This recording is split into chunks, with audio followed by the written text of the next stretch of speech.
안녕하세요. 당뇨스쿨 장유도 한의사입니다. 진료를 하다 보면 당뇨가 있으면서 피로감을 호소하시는 분들이 상당히 많은데요. 당뇨인의 피로감은 바로 때문입니다. 오늘은 피로감에 대한 답을 찾고 이를 해결하는 방법도 알아보겠습니다.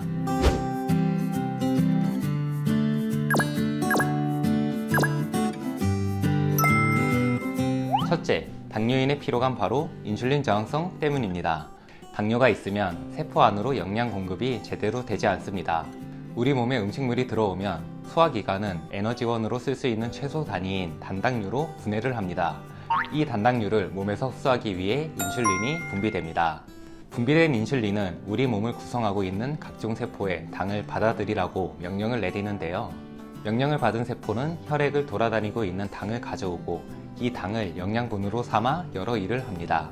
그러나 E형 당뇨가 있는 경우 인슐린이 세포에게 당을 받아들이라고 명령을 내리는데도 세포가 당을 받아들이지 않습니다.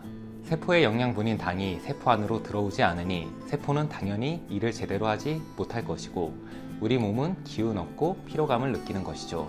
인슐린이 분비됨에도 세포가 당을 받아들이지 않는 상황을 인슐린 저항성이 있다고 표현합니다. 인슐린 저항성이 있는 경우 밥을 잘 먹고 잠을 잘 자도 피로감을 느끼기 쉽습니다. 둘째, 당뇨인의 피로감 바로 야간유와 불면 때문입니다.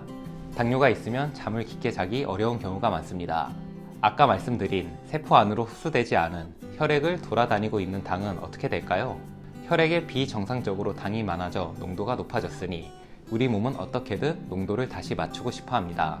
원래는 세포가 필요한 당을 가져가서 농도를 맞춰줘야 하는데 그렇지 못하니 우리 몸은 해결책으로 물을 벌컥벌컥 마시라고 명령 내립니다. 물을 마셔서 높아진 농도를 다시 낮추려는 것이죠. 물을 많이 먹으니 당연하게도 소변도 많이 보게 됩니다. 소변을 많이 보는 것이 낮에는 큰 문제가 되지 않을 수 있으나 밤엔 문제가 됩니다. 소변이 마려워서 자주 깨기 때문이죠. 소변을 보기 위해 한두 번 혹은 그 이상 깨면 수면의 질이 좋지 않게 되고 자연스럽게 다음날 피곤함을 느끼게 됩니다. 셋째, 당뇨인의 피로감 바로 잘못된 음식, 운동 습관 때문입니다. 극단적으로 탄수화물 섭취를 피하고 너무 많은 운동을 하는 경우가 종종 있습니다. 당뇨인의 생활습관 철칙 첫 번째, 탄수화물 섭취를 줄이는 것이고 두 번째, 운동을 하는 것입니다. 탄수화물 섭취를 줄여 당이 급격하게 높아지는 것을 막고 체지방을 줄이고 운동을 통해 근육량을 늘리고 체지방을 줄이면 인슐린 저항성 개선을 통해 혈당을 낮출 수 있죠. 그러나 의욕이 넘치시고 매사에 열심이신 분들은 과하게 극단적으로 탄수화물을 줄이고 너무 많은 운동을 하는 경우가 있습니다. 모든 것은 적당히 해야 좋습니다. 탄수화물을 극단적으로 제한하면 우리 몸에 필요한 영양분이 너무 적어지기 때문에 피로감을 느낄 수밖에 없습니다. 또한 제대로 영양분이 공급되지 않은 상태에서 너무 많은 운동을 하면 당연히 피로감을 느낄 수밖에 없겠죠. 일반적으로 저탄수화물 식이가 당뇨인에게 추천되지만 너무 극단적으로 하는 것은 좋지 않습니다. 탄수화물을 적게 먹는데 과하게 피로감을 느끼는 분들은 주치의와 상의하셔서 적정한 정도의 식사량을 파악해 보세요. 그렇다면 피로감을 과하게 느끼는 경우 어떤 해결책이 있을까요? 우선 세포 안으로 영양 공급이 제대로 되게 만들어줘야겠죠. 이를 위해서는 인슐린 저항성을 개선해야 합니다.